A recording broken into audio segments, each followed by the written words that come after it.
Hello, everyone. My name is Megan Blick, and I'm going to be talking about my capstone research project and how it's coming along so far. The title of my paper is The Transformation of American Educational Values, Public Opinion as the Catalyst of Change. I picked this as the title because I feel it gives a pretty clear idea of the direction my paper will be going in, as well as the topic that I'm focusing on. My research focuses on the transformation of American educational values throughout the latter half of the 19th century and into the early part of the 20th century. And how this transformation of American values is what ultimately cemented the idea and expectation of compulsory public education in the U.S., rather than just persistent legislation. As my title says, public opinion was the necessary catalyst that was needed in order for public education to be what it is today.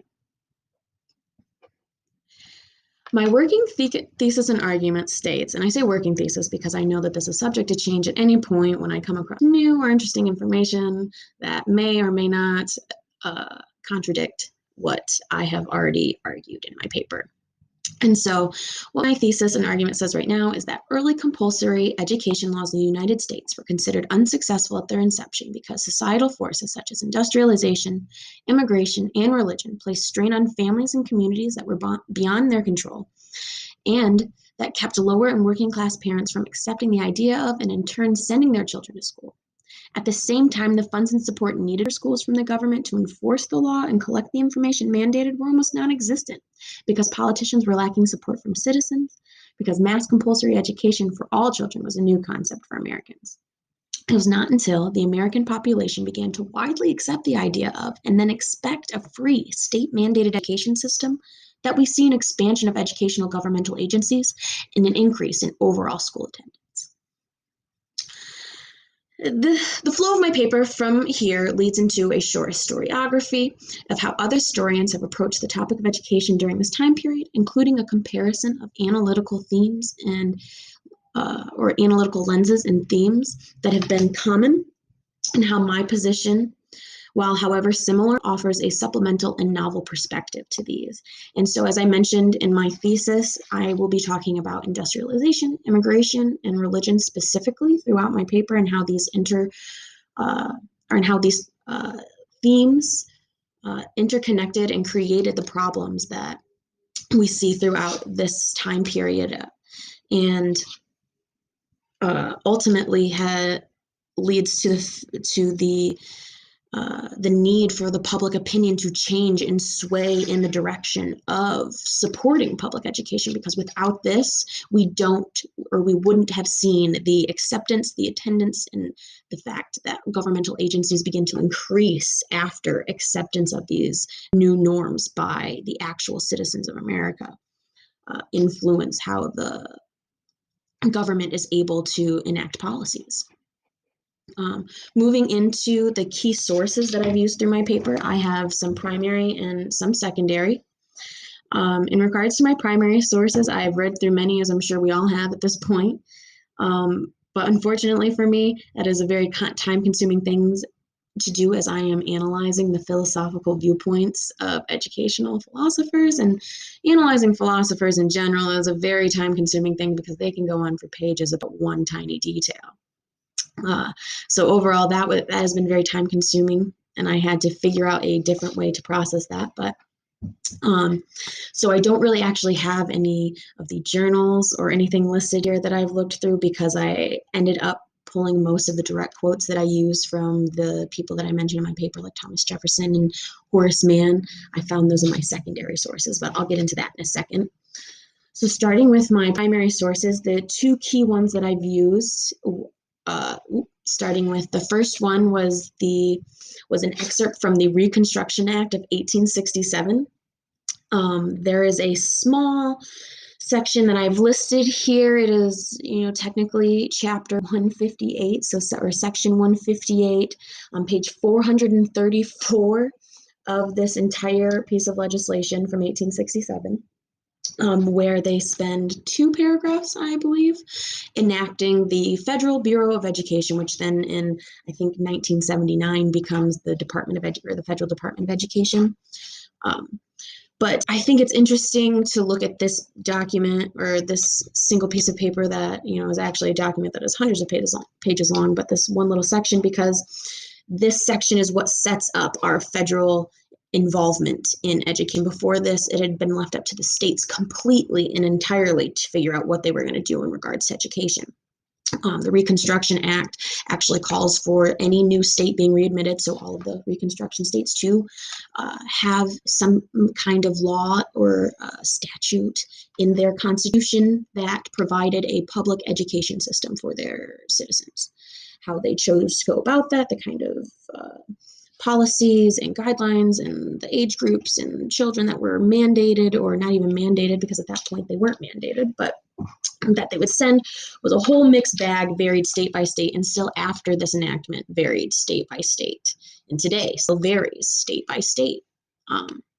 But I think it's important to also look at this piece of legislation because it highlights the mindset of Americans at this time in regards to education, especially on a federal and governmental level, which was one of non-importance and wariness. The fact that this section is so short and education seems to be such an important thing shows that Americans at this time maybe didn't view a public basic education as something that was important or something that they should even value. Moving on to the second primary source I have listed here, this was actually a federal bulletin that was published in 1921, but it was a summary of changes to state education laws that happened in 1918 and 1919. And this was a really important document for me because it helps to show how over time, once the end of the Gilded Age gets to us, which is about 1920. So if this was published in 1921 and they're about the laws in 1918, 1919, this can show us how the mindset starting in 1867, where the Federal Department of Education was established, all the way up to this next, in what was it, about 60 years, how the mindset had changed. And this bulletin that is posted took so long to publish, probably because there's so many laws that were changed. I can't even remember how many pages there are to this bulletin.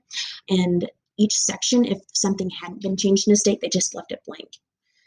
But it's a really, really, truly interesting piece of legislation, or not even piece of legislation, piece of government documents, because it highlights just how vast the mindset of Americans had changed in a 60-year period. Moving on to my secondary sources, I actually have a ton. I picked the top 5 most important ones here to talk about because I could probably go on forever about the different secondary sources that I've found that have helped me refine and guide me in my research. Starting off, I'm talking about these a little out of order because on here I have just gone in alphabetical order. But so source 1 and 5, so the Sean Cashman and Charles Lippy books, both were introduced to me in classes taught by Dr. Henthorne. So he's not paying me for this endorsement, but definitely check out his classes because these books helped guide me to my actual argument, actually. They provided me with the inspiration for the direction because in the beginning, I was really, really struggling with trying to refine my topic down to what I actually wanted to investigate within education. It's for these reasons that these 2 books have been key to the foundation of my entire paper, because they both have sections that are almost completely dedicated to education. The Gilded Age book by Sean Cashman, he has so many different things written about industrialization, immigration, and religion. And then down here to Charles Lippy's, his is completely about religion. So he talks about how religion and education intertwined during the Gilded Age period that I'm talking about. And so overall, these 2 books have just been phenomenal in guiding me. Moving on to the second and third sources that I have listed here. These are both dissertations written by 2 different people. The second one was written by Mark, and the title is The Public Schools and Politics in the Gilded Age. If that doesn't sound like exactly what my paper is about. Anyway, so his dissertation actually coincides with the period that I'm analyzing. So he talks a lot about the same people that I'm reading about in other sources. And he is one of the sources, along with number 3, Ms. Blanche Henderson's dissertation. They both have provided me with the direct quotes that I talked about from my primary sources, because they've already done all the research that basically I was trying to do. So they've already pulled out the really helpful quotes. So that saved me a lot of time in terms of researching and trying to find the actual viewpoints of these people and politicians, and how they influence the age, or the Gilded Age, and education. These two sources have both given me a lot of direct quotes, like I've said. They also were great places where I picked up some extra resources to go and read. So they talked about this Lawrence Kremen, or Kremlin, I think it's Kremen. They talk about Lawrence Kremen in his book, The Transformation of the School Progressivism in American Education, 1876 to 1957. I don't have it listed here because I haven't made my way all the way through it just yet, but both of these texts, as well as number 4, actually, Michael Katz talks about him as well. Talks about this exact book, and so I know that I need to make my way through it and finish it out, because I've already found great information that they all talk about that is fundamental to wrapping up my points about immigration and religion specifically. And so overall, a lot of my secondary sources have given me supplemental resources to look into as well. Moving on to the 4th source listed here, Michael Katz, A History of Compulsory Education Laws. So this was a journal article published in 1976, and it was actually, I think, financed by the federal government, because they wanted to know whether or not compulsory education laws were actually working, and what educators and administrators could do in regards to increasing attendance, and whether or not, basically, if these compulsory education laws worked. Michael Katz provides the basis for my compulsory education argument. In regards to my paper, it shows the foundational beginning stages of compulsory education, and helps highlight the fact that people were wary of this new idea for 20 to 30, 40 years. And we don't actually start to see attendance increase, or governmental agencies expanding and being able to actually enforce these laws and mandates and data requirements and collection things that they needed to do, as well as student censuses to even see if parents were following the law, and if schools were reporting if parents were following the law. There's lots of things that went into compulsory education laws in the very beginning, and it's still up to when this was written in 1976, that made enforcing the laws hard. And so this article really highlights the fact that at their inception, compulsory education laws were founded with the intent of trying to get people to go to school, but in the end, it didn't matter if it was legislated or not. You really needed to have this belief from the people, this acceptance that public education was a good idea and something that we needed to do for our children, and just a basic education for citizens in general, for this legislation to even be enforceable in the first place.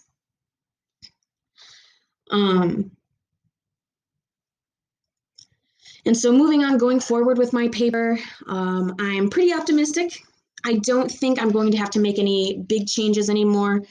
That first draft, getting that turned in and being able to receive the comments back from my advisor has really helped guide me in making sure that I'm heading in the right direction, that my thesis is clear, and that I am not taking on too big of a load, which was something that I really thought I was doing in the beginning.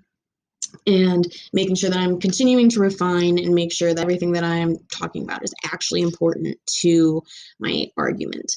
I can be very long-winded, especially when writing. It's something that I've always struggled with, something that was pointed out to me. And so I guess that's probably one of the things that I'm worried about moving forward, is making sure that I'm being more direct and to the point, instead of, taking 4 or 5 sentences to say something that I could say with 1 sentence. Overall, I just think that as long as I make the